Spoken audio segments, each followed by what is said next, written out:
Hello everyone, welcome to my channel. I hope everyone is having a wonderful day.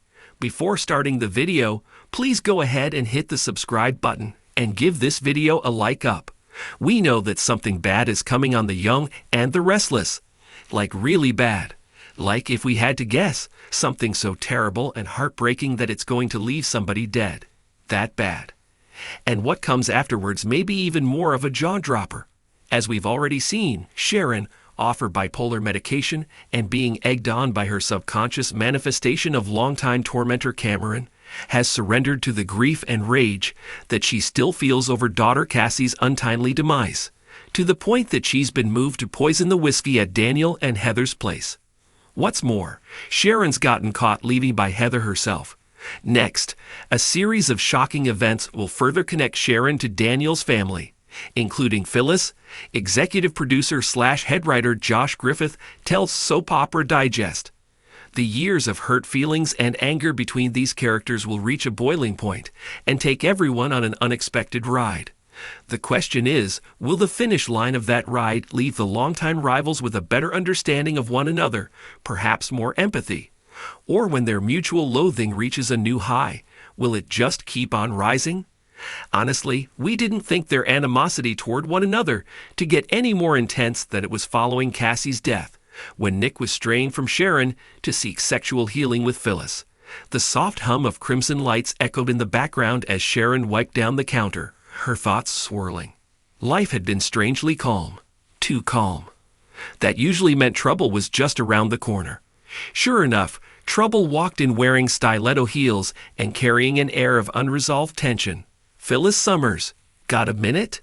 Phyllis asked with a slight grin, though there was something uncharacteristically hesitant in her voice. Sharon's first instinct was to roll her eyes. Phyllis never just needed a minute. It was always some drama, often with fallout that Sharon ended up cleaning. But there was something in Phyllis' expression, vulnerability, even fear, that gave her pause. "What do you want, Phyllis?" Sharon asked, folding her arms. Phyllis glanced around to make sure no one was listening, then leaned in close. "It's Summer. She's in serious trouble, Sharon." Instantly, Sharon's defenses began to drop. Despite their long history of rivalry, dating back to affairs, betrayals, and love triangles, they both shared one commonality: fierce love for their children. If Summer was in danger, Phyllis wasn't just there to stir things up. This was different. "What kind of trouble?" Sharon asked, her voice softening.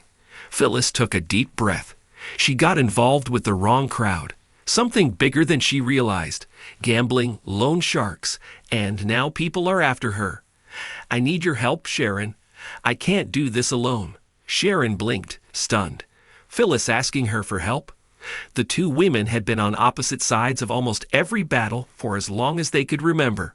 But now Phyllis stood in front of her not as an enemy, but as a desperate mother. Sharon felt a twinge in her heart. "What do you expect me to do? I know you've worked with the crisis center and helped people get out of situations like this. You know how to stay calm under pressure," Phyllis said, the crack in her voice betraying just how afraid she was.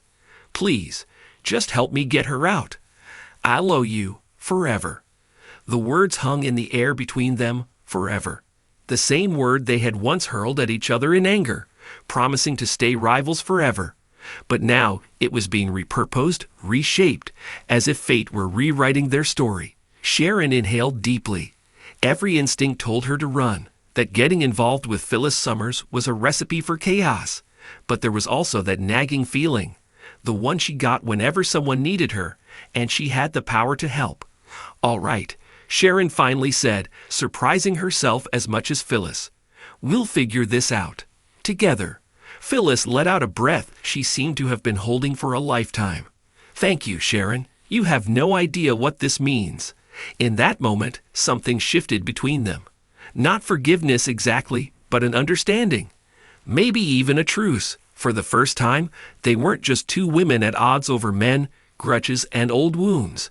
They were mothers standing side by side, ready to protect their children no matter the cost. And somehow, Sharon knew. This bond, born from desperation and trust, was going to tie her to Phyllis in ways neither of them could have imagined. Forever.